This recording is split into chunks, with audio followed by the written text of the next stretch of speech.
طلع البدر علينا من ثنيات الوداع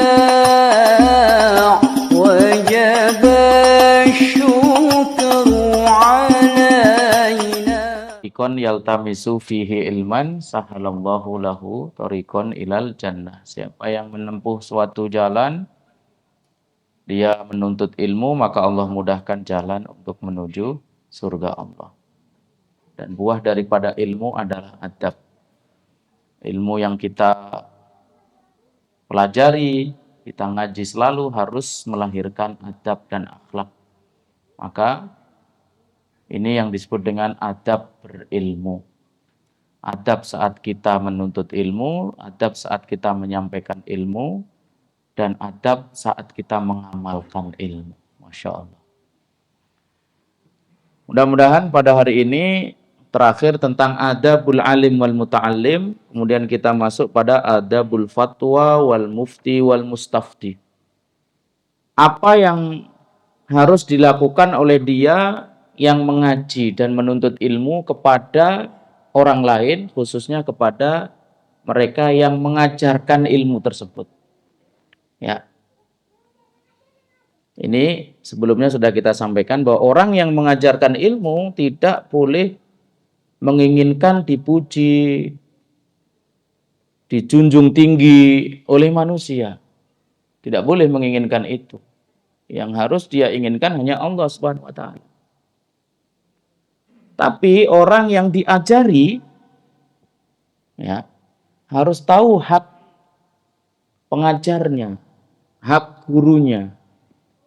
Begitu. Jadi adil sekarang, ya kan?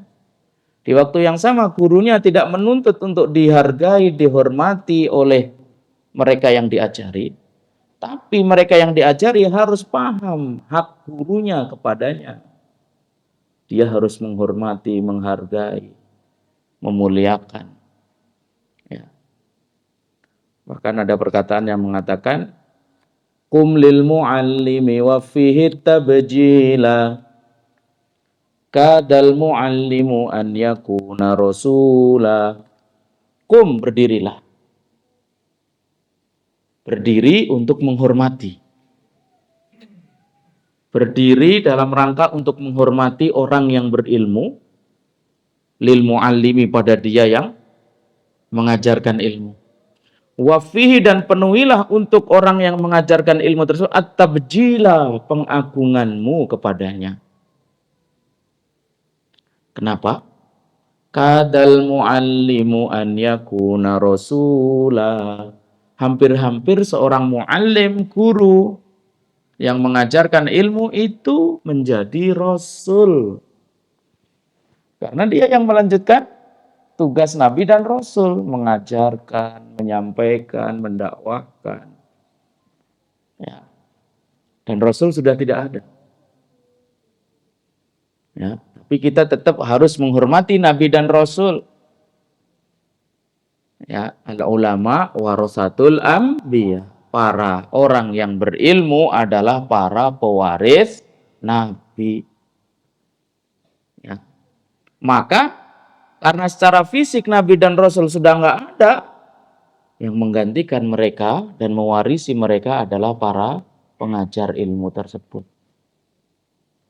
A'alimta ashrafa au ajalla minalladzi yabni wa yunshi'u anfusan wa uqula. Apakah ada yang lebih mulia dan lebih agung dibanding dia yang membangun dan mendidik jiwa-jiwa yang hebat dan akal-akal yang cerdas? Siapa yang mendidik jiwa yang hebat dan akal yang cerdas? Mu'allim. Orang yang berilmu dan mengajarkan ilmu tersebut. Dan tidak ada yang lebih mulia dan lebih agung daripada dia yang sekarang berjuang untuk mengembangkan jiwa menjadi hebat, akal menjadi cerdas. Siapa? Guru. Ya, Allah pun sebaik-baik guru, sebaik-baik mu'allim. Subhanakallahumma khaira mu'allimin 'allamta bil qalamil qurunal ula. Subhanaka maha suci engkau ya Allah. Khairu muallimin, sebaik-baik muallim pengajar. Dalam surat Ar-Rahman dikatakan, Ar-Rahman 'allamal Qur'an. Allah adalah muallim Al-Qur'an. Ya. Nun wal qalami wa ma yasturun. Pakai al-qalam tadi. Masya Allah.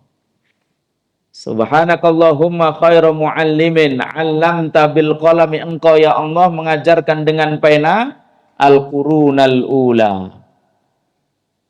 Masya Allah. Jadi hadirin, kembali adab orang yang berilmu. Ini ketika Ustadz Imam yang menyampaikan ini jangan dipahami, oh sepertinya Ustadz Imam minta dihormati, enggak ada sama sekali. Kan kita udah paham. Di awal bab atau bahkan dalam keadaan tidak membaca kitab ini pun, orang yang alim, orang yang mu'alim tidak boleh meniatkan taklimnya untuk mencari penghormatan manusia. Tidak boleh. Harus hanya karena Allah Subhanahu wa ta'ala. Tapi sebaliknya orang yang muta'allim, yang mendengarkan ilmu dari mu'allim tadi, yang belajar ilmu dari mu'allim tadi, dia harus tahu hak guru, hak mu'allimnya. Tadi diantaranya adalah memuliakan guru dan mu'allimnya. Ya. Wa an aliyin, diriwayatkan daripada Ali ibni Abi Thalib radhiyallahu taala anhu, qala, beliau berkata, min haqqil alimi alaika, di antara hak gurumu atasmu, maksudnya hak gurumu yang harus kau penuhi, antusallima alal qaumi ammatan wa takhussahu bittahiyyati, seandainya engkau menyalami masyarakat secara umum, maka gurumu kamu harus menyalaminya secara khusus. Masya Allah.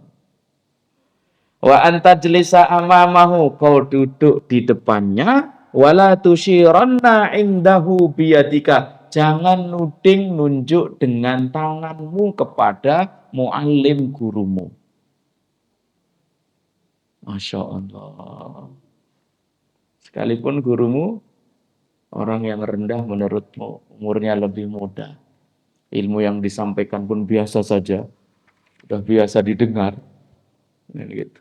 Nah, boleh. Masya Allah. Ini adab Ali bin Abi Thalib, beliau berkata. Masya Allah. Wala taghmizanna bi'ainika, jangan kedipin gurumu dengan matamu. Nggak tahu makna ngedipin guru itu bagaimana itu kan. Ngode pakai mata dan lain sebagainya. Ya. Masya Allah. Wala taghtabanna indahu ahadan, jangan gunjing orang lain di depan gurumu. Gibahin orang lain di depan gurumu. Atau malah ngajak gibah. Gurumu kok ajak gibah pada orang lain. Jangan itu. Masya Allah. Ya. Wala tulihha alaihi idza kasula, jangan kau memohon-mohon kepadanya untuk dia ngajari kepada kamu ketika dia kasula, sedang tidak fresh, sedang tidak semangat. Masya Allah. Ya. Wala tashba' min tuli suhbatihi, jangan pernah merasa kenyang sekalipun lama sekali dia duduk bersamamu. Tapi di waktu yang sama gurunya pun harus ngerti. Itu yang diajari sudah penat, sudah capek. Ya. Ini saling memahami begitu. Tapi ketika ternyata gurunya lagi semangatnya menyampaikan ilmu, nggak terasa ternyata sudah 1 jam, wala tasbah. Usahakan untuk tidak pola. Usahakan untuk tidak merasa bosan dan seterusnya. Ya, Masya Allah. Wa an yataharra ridhal muallimi, dia berusaha mendapatkan ridho muallimnya, wa in khalafa ra'ya nafsihi, sekalipun muallimnya punya pendapat berbeda dengannya. Masya Allah. Apalagi sampai berani di tengah majelisnya dia menunjukkan perbedaan pendapatnya di depan jamaah. Masya Allah. Kalau memerlukan untuk diskusi, lakukan di luar majelis. Ya, jangan di hadapan banyak jamaahnya. Ya, ini sama dengan memancing perpecahan di tengah jamaah. Ya. Wala yufsi lahu sirran, tidak membeberkan rahasianya. Kamu yang tahu tentang muallim tersebut, pernah gini, kau beberkan di depan masyarakat. Tidak diperkenankan. Kecuali dalam keadaan-keadaan yang dibutuhkan. Contohnya di pengadilan kau perlu untuk bersaksi bahwa orang ini gini, mah. Kalau tujuan kamu menjelek-jelekkan guru tersebut, biar orang nggak datang lagi di pengajiannya, mah ini tidak diperkenankan. Ya. Wa yusallim 'alal hadirina kullihim bisautin yusmi'uhum isma'an muhaqqaqan wa yakhussu syaikha bi ziyadati ikramin. Kalau dia datang, yang lainnya sudah pada hadir, dia mengucapkan salam dengan suara yang bisa diperdengarkan atau didengar kepada masyarakat yang hadir lebih dahulu kepadanya. Wa yakhussu syaikha bi ziyadati ikramin. Giliran kepada syekhnya, dia memberikan penghormatan yang lebih. Ya. Kecuali syekhnya, dan cukup, jangan datang untuk nyalami atau apa-apa. Ada syekh yang begitu. Tapi sebagai muta'alim,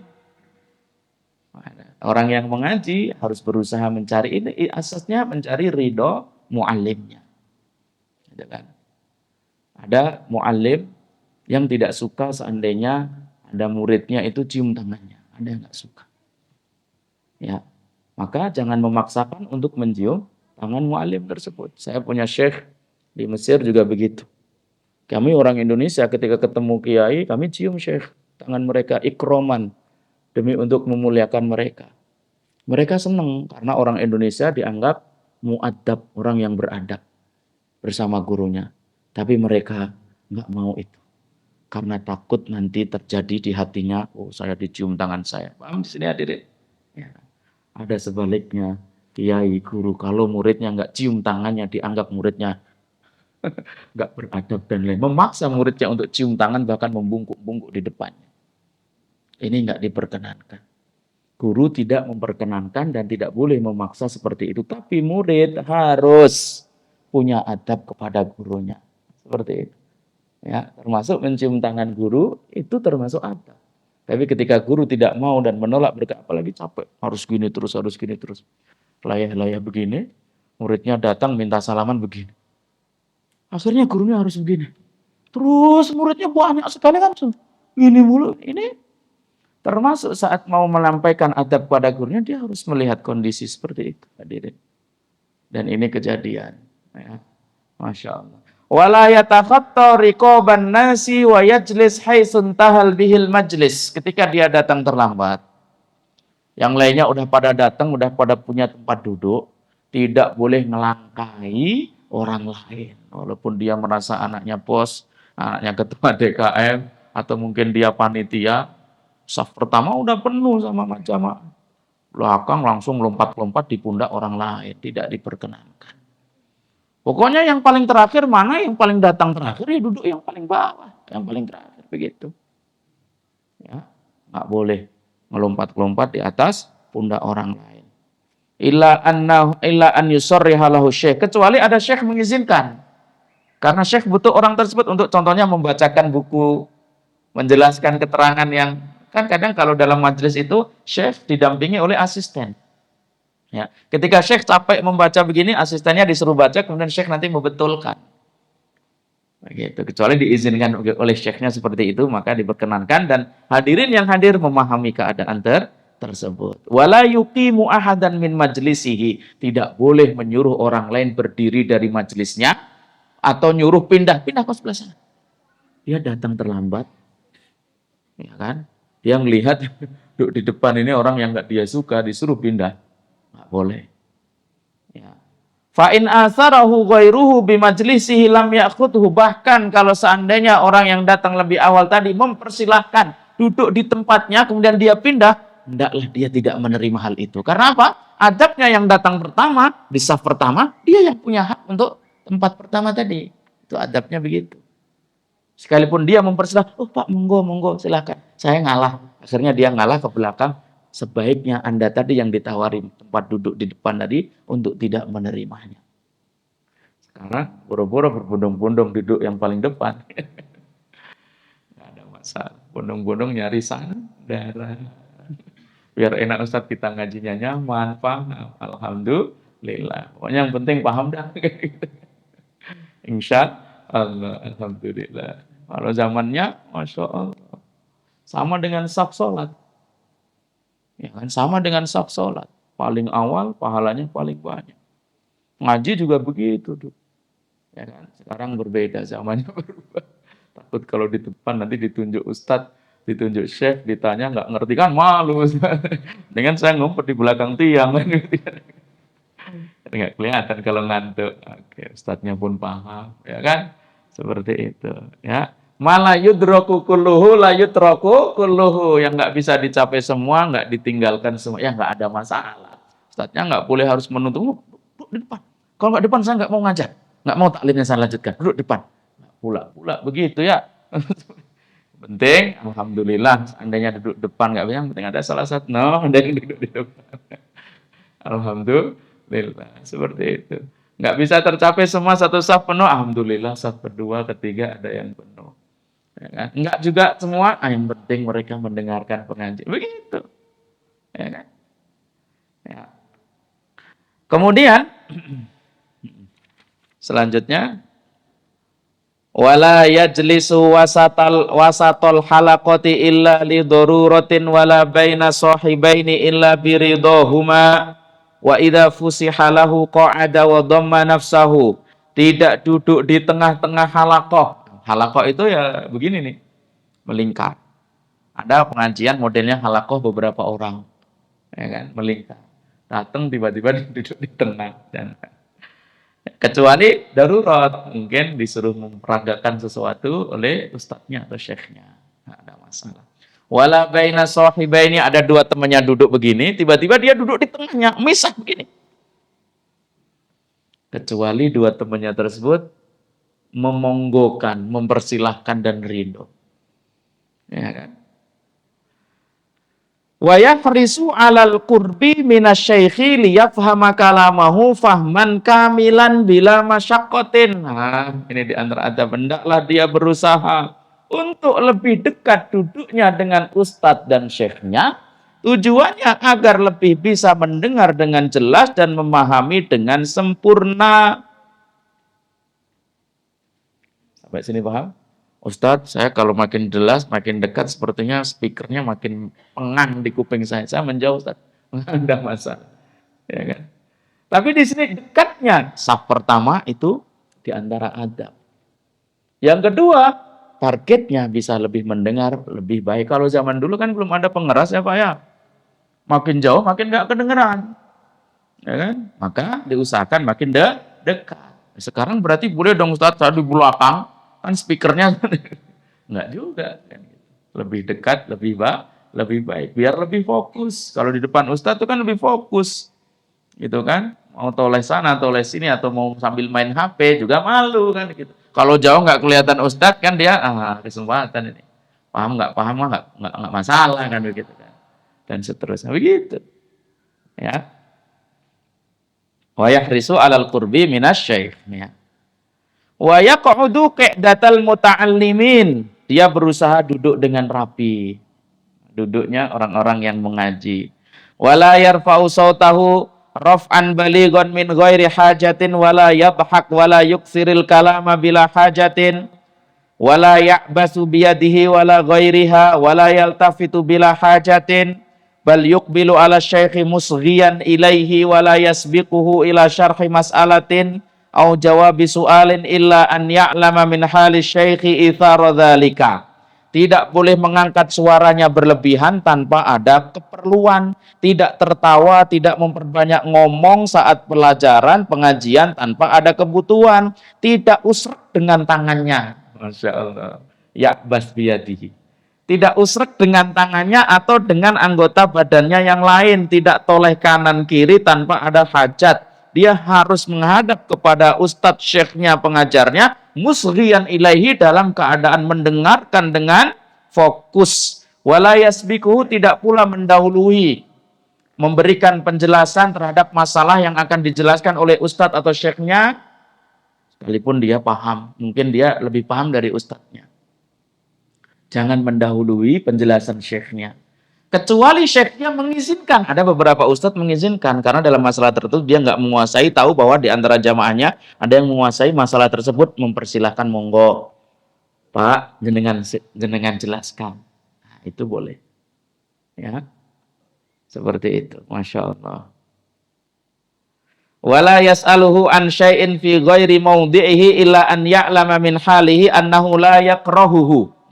Tidak bertanya kepada ustadznya atau syekhnya tentang sesuatu yang tidak pada tempatnya, kecuali dia paham bahwa ustadz atau syekh tersebut biasa-biasa saja, bebas, ditanya apapun tidak pada tempatnya pun dia enjoy. Ada syekh yang membenci hal itu, ya kan? Kalau mau tanya ya di tempat saya, di masjid, di jalan jangan, di pasar jangan, atau di kantor, ada yang begitu, ada yang biasa. Ya, saya biasa saja, dimanapun Anda mau tanya, mau nyegat saya dan lain sebagainya, monggo. Ya, tidak ada masalah. Seperti itu. Wala yulihu fis su'ali ilhahan mudjiran. Jangan memaksa. Memohon-mohon untuk menjawab ini, itu, dan lain sebagainya. Termasuk wala yastahi minas su'ali amma ushkila ilaih. Tidak malu untuk bertanya terhadap sesuatu yang dia masih belum paham. Tidak boleh malu. Ya. Kemudian wa idza qala lahu syaikhu afahimta, ketika syekhnya bertanya, sudah paham atau belum? Fala yaqul na'am, jangan dia jawab na'am, iya, hatta yattadhiha lahul maqsudu ittidahan jaliyan li alla yakdzib wa yafutahul fahmu. Biasanya kan enggak enak ya. Kalau bilang enggak paham, dikasihan ustadznya harus ngulang lagi. Kalau bilang paham, ya seperti itu. Ya, kadang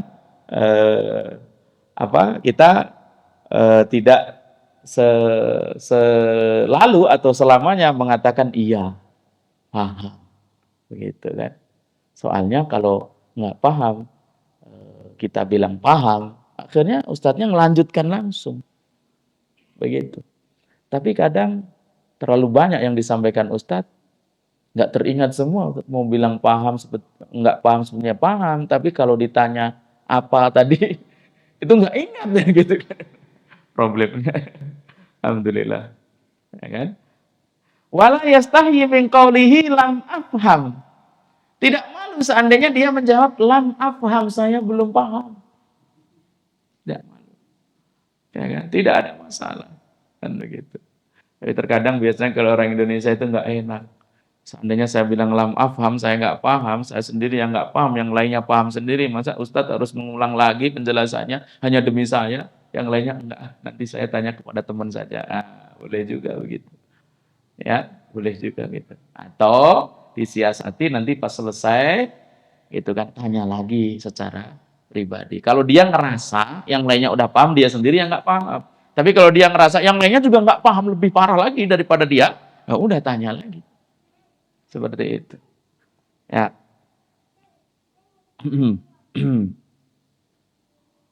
Wayam bagi idza sami'a asy-syaikha yaqulu mas'alatan, seyogyanya ketika dia mendengarkan syekhnya menyampaikan suatu permasalahan atau menceritakan suatu permasalahan, padahal dia sudah hafal dan sudah paham. Syekhnya menceritakan suatu masalah yang sudah dia hafal dan sudah dia paham, maka tetap semestinya dia yusghilaha isgha amal lam yahfazha. Tetap harus mendengar, memperhatikan seakan-akan dia belum paham dan belum hafal. Begitu. Ini diantara barokahnya ilmu itu begitu. Biasanya kita khusyuk ketika kita mendengar pertama kali informasi bagus luar biasa. 2 kali masih khusyuk, diulang lagi oleh ustadz dan syekhnya. 3 kali masih khusyuk, 4 kali itu lagi ngantuk akhirnya. Awalnya khusyuk, berujung pada ngantuk, nggak mau mendengarkan lagi. Ustadz nih itu mulu. Ya, seperti itu. Tapi di waktu yang sama ada panitia, ada pengurus, ya mendengar jamaahnya sudah sering mendengarkan hal itu, biar tidak terjadi kebosanan, diingatkan syekhnya. Babnya jangan itu mulu Ustadz. Ada komunikasi, tapi muridnya tersebut jangan protes gitu loh. Tapi diusulkan kan ada orang ketiga di sini yang menjadi penengah seperti itu. Ya, karena jangan sampai juga Ustadz menyampaikan sesuatu yang sudah biasa didengar oleh jamaahnya itu mulu karena materi yang dikuasai itu aja. Kan begitu. Bosan akhirnya. Ya. Kata. Wa anil Khalil bin Ahmad rahimahullahu taala manzilatul jahli bainal haya'i wal anafati. Kebodohan atau ilmu itu tidak akan sampai bagi orang yang memiliki dua sifat. Sifat pertama haya, malu. Nggak mau bertanya, malu kalau diajak, seandainya dia diajak bodoh gitu kan.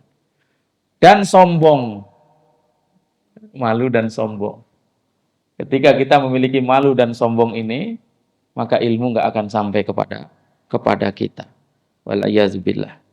Ya, seperti wa bagi an yakuna harisan ala ta'allumi muwadziban alaihi min jami'i awqati lailan wa naharon hadaran wa safaron. Hadirin, harus dia tetap semangat untuk belajar dalam semua waktunya, siang, malam, baik dalam pergi maupun tidak dalam pergi. Ya, wala yudhibu min awqati syai'an min ghairil ilmi illa biqadrid darurati. Tidak menyia-nyiakan waktu dan kesempatannya kecuali di situ dia ada belajar ilmu. Ya. Waqad qala al-Imam Asy-Syafi'i fi risalatihi. Berkata al-Imam Asy-Syafi'i, haqqun ala talabatil ilmi. Wajib bagi para penuntut ilmu, bulughu ghayati juhdihim fil istiksari min ilmihim. Memaksimalkan segala tenaganya untuk memperbanyak mendapatkan ilmu. Wasabri ala kulli aridin duna tolabi, sabar terhadap segala sesuatu yang merintangi atau menghalang dia dalam menuntut ilmu. Wa ikhlasin niyati lillahi, harus mengikhlaskan niatnya karena Allah. Wa raghbati ilallahi fil auni alaihi, dan memohon kepada Allah untuk memberikan pertolongan kepadanya, terus bisa dimudahkan menuntut ilmu. Hadirin. Ustaz, ini sepertinya cocok untuk yang di pesantren. Pesantren kita, masjid kita ini, Pak. Ya, selama ada komponen, ada ustadznya, ada jamaahnya, ada tempatnya, itulah pesantren. Pesantren jangan dipahami hanya di lingkup pondok pesantren yang ada di Indonesia ini. Rumah kita adalah pesantren kita. Masjid kita adalah pesantren kita. Aktivitas di pesantren memangnya sama dengan kita di masjid. Ada kiai, ada ustadz, ada murid, ya, ada aktivitas ibadah. Masjid inilah pesantren. Ya, dan kita semuanya harus menjadi santri. Kita semuanya harus menjadi tolabatul ilmi. Kan tolabul ilmi minal mahdi ilal lahdi. Dari kita lahir sampai kita mati kita. Ya. Ketika kita memahami makna pesantren sempit hanya di suatu tempat tertentu, ya kan? Nah, berarti kita seakan-akan nggak mau tolabul ilmi. Masjid ini adalah pesantren kita. Ya, di pesantren kita ibadah, ada kedisiplinan. Di masjid ini juga ada kedisiplinan. 5 waktu minimal disiplin kita datang ke masjid. Disiplin mendatangi pengajian-pengajian yang sudah ada jadwalnya di masjid. Ya. Walaupun memang kekurangannya, kalau di pesantren ada absen yang nggak hadir, dicari. Ada hukuman. Nah, di masjid kurang itu. Ya, boleh seandainya.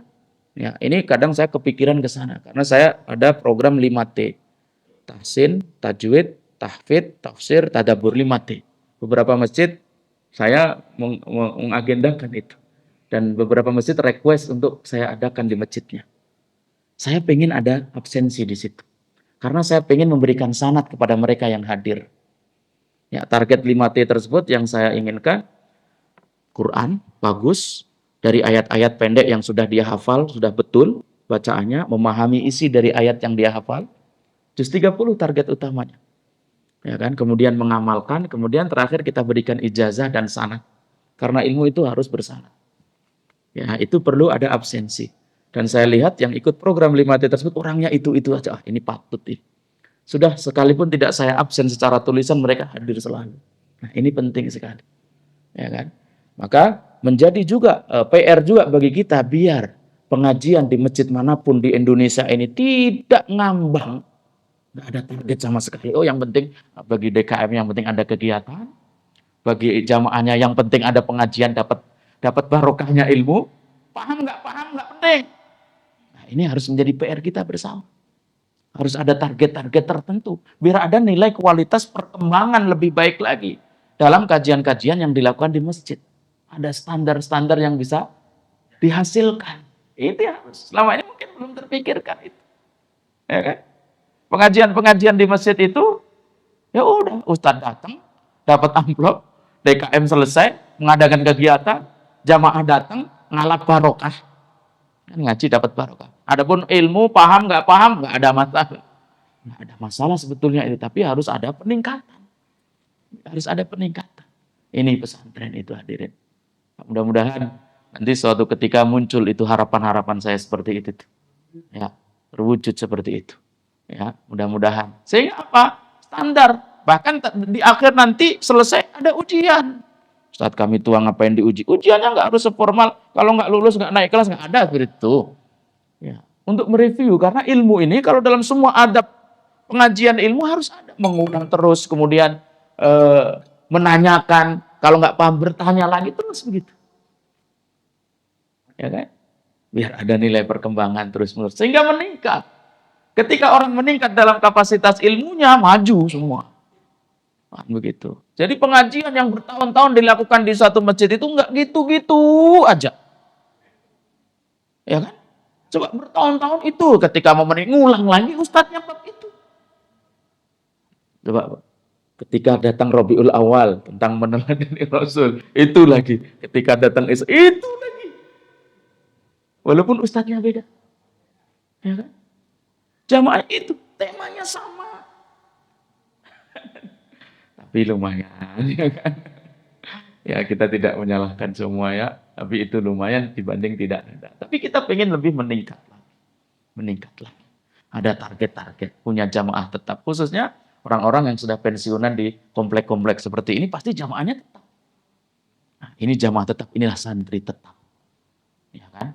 Santri tetap mendatangkan kontrak dengan ustadz, kita pengen dengan jamaah ini 1 tahun selesai bab ini. Mereka harus paham full. Mereka dapat ijazah sanad syahadah.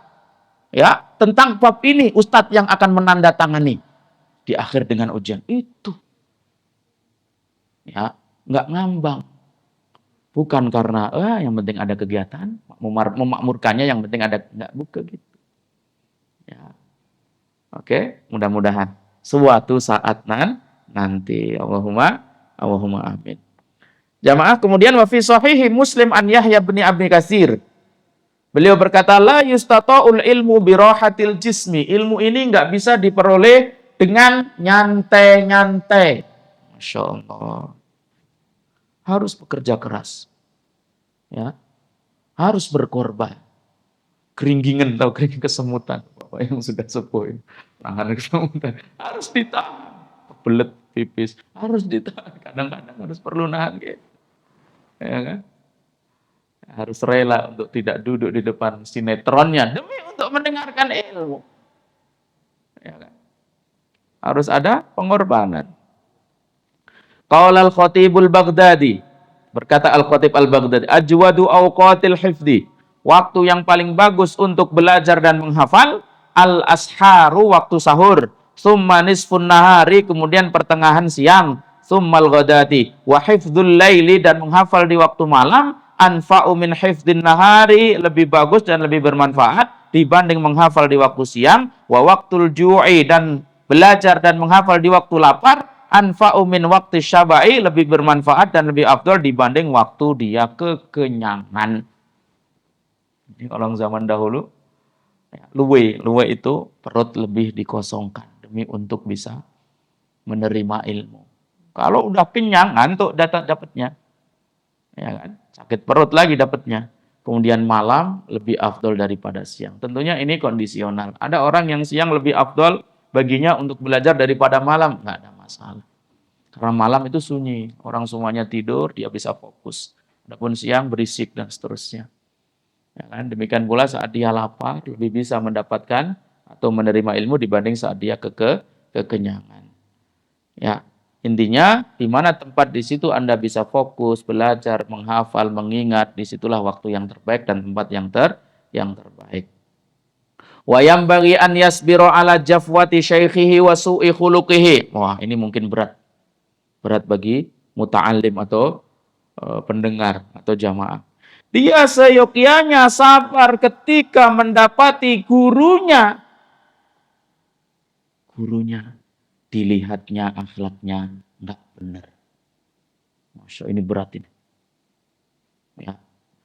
Wala yasudduhu dzalika an mulazamatihi, dan hal itu tidak membuat dia berhenti untuk tetap belajar bersama guru tadi. Ya. Kita sekarang memang krisis ya. Krisis guru yang akhlaknya kurang benar. Krisis juga pembelajar yang nggak paham ini. Akhirnya apa? Nggak terjadi proses belajar dan mengaji. Gurunya kurang berakhlak. Orang yang belajar nggak mau belajar dengan guru yang tadi dianggapnya kurang berakhlak. Guru harus berakhlak, harus mencerminkan ilmu yang dia ajarkan. Harus. Tapi kadang kita dapati guru tersebut melakukan pelanggaran dari ilmu yang dia ajarkan. Kita sebagai murid tetap harus mau mendengar. Yang kita dengar itu perkataannya, bukan orangnya. Kemarin sudah kita sampaikan. Kalau kita mengaji, dengarlah, pahamilah, ambillah apa yang dia katakan. Jangan kau lihat siapa yang berkata. Kalau yang dia katakan baik, ambil. Sekalipun yang berkata akhlaknya buruk. Sekalipun yang berkata lebih rendah dari kamu. Begitu. Jadi yang kita lihat ilmunya, bukan perbuatan dia saat dia mengajarkan ilmu. Tapi di waktu yang sama seorang guru, muallim, syekh, ustadz harus terdepan dalam mengamalkan ilmu tersebut. Tapi kita sebagai pembelajar tidak boleh berhenti gara-gara kita pernah melihat ustadz tersebut pernah begini, kemudian kita nggak mau mendengarkan dia lagi. Karena nggak ada pengajian terjadi. Masya Allah. Ya. Wa idza jafahu syaikhu ibtada'ahu bil i'tizar. Bahkan kalau seandainya dia dicuekin gurunya, ya, padahal dia nggak pernah bersalah. Gurunya aja yang merasa ini. Ibtada'ahu bil i'tizar. Dia yang datang meminta maaf dulu. Masya, ini berat. Saya tadi bilang, ini berat mungkin. Siapa dia, anak bocil juga, baru datang kemarin juga. Ngomong udah seenaknya sendiri, dan seterusnya begitu.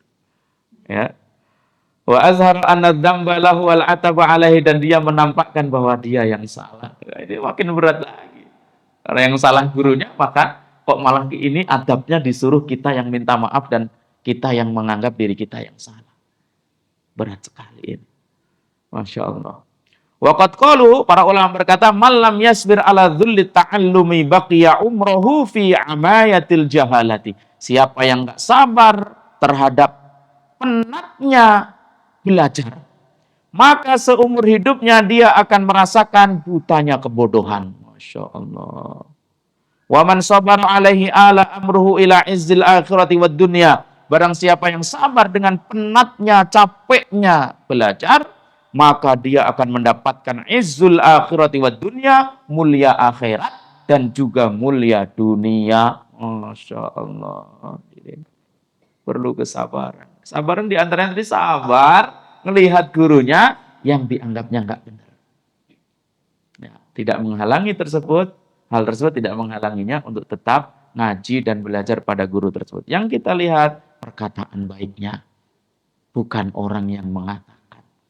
Seperti itu. Kata Ibnu Abbas radhiyallahu taala anhu, "Dzuliltu taliban fa'azaztu matluban." Ketika saya tolib, saya dzuliltu. Saya penat, capek, hina, kuat, sabar dengan segala keadaan. Tapi kemudian fa'azaz, saya menjadi mulia. Masya Allah. Ya. Wa min adabi, di antara adabnya adalah al-hilmu. Ya, wal ana'atu. Tenang, kuat, sabar, tidak buru-buru. Wala yardo bil yasir, tidak merasa puas hanya mendapatkan sedikit padahal dia mampu mendapatkan banyak. Bisa hafal juz 30 padahal dia mampu hafal juz 29 juga, maka nggak boleh merasa puas dengan juz 30 yang dia hafal. Harus meningkat. Ini kalau saya boleh contohkan, pertama yang kita pelajari Al-Qur'an. Al-Quran sudah bisa baca, nggak puas hanya dengan sudah bisa baca. Harus menjaga kualitas bacaannya. Panjang pendeknya, ikhfa'nya, idghamnya, iklabnya. Ya. Kemudian memahami makhorijul huruf dan sifatnya. Sudah menguasai tajwidnya, bacaannya bagus. Tapi dia hanya baru membaca. Harus meningkat. Tidak boleh merasa puas hanya mampu menghafalnya. Menghafal satu surat, harus semangat untuk menghafal surat yang kedua. Satu juz, semangat untuk juz yang kedua. Satu riwayat, semangat untuk menghafal riwayat yang kedua. Ini masalah Al-Quran. Demikian pula masalah bab-bab ilmu yang lain. Ilmu itu harus selalu kita tamak untuk mendapatkannya. Itu. Ya. Wa idza jaa majlis asy-syaikhi falam yajidhu intadharahu wa la yufawwid darsahu. Kalau dia datang di majelisnya syekh, ya sudah jadwalnya, ternyata syekhnya enggak datang atau datang tapi terlambat, intadharahu, dia menunggunya. Hatta wala yufawwid, tidak boleh meninggalkan majelisnya illa an yakhafa karahata syaikhi lidzalik. Ya. Masya Allah. Ini banyakan sekarang, mohon maaf, gurunya yang dituntut datang lebih awal, muridnya itu. Ini setiap saya sampaikan kepada santri-santri. Nah, ya walaupun namanya santri anak remaja ya, semakin nakal, semakin membantah, semakin membangkang. Gurunya pun harus sabar. Secara adab juga begitu. Nah, ada jadwal, datang sesuai jadwal. Guru juga harus berusaha datang sesuai jadwal tersebut. Tidak boleh terlambat atau sengaja memperlambatkan diri atau sengaja yang lain. Harus berusaha. Tapi ternyata ada uzur. Dia nggak bisa datang tepat waktu. Maka hadirin harus datang. Menunggu syekhnya atau ustadznya datang. Seperti itu. Karena memang jadwalnya di situ. Kecuali udah dikonfirmasi, nggak bisa datang. Ya udah, ambil kegiatan lain. Tilawah, zikir, sholawat, istighfar dan lain sebagainya. Wa idza wajadahu na'iman la yasta'dinu alaihi bal yasbiru hatta yastaiqiz aw yansarif wal ikhtiyar as-sabru.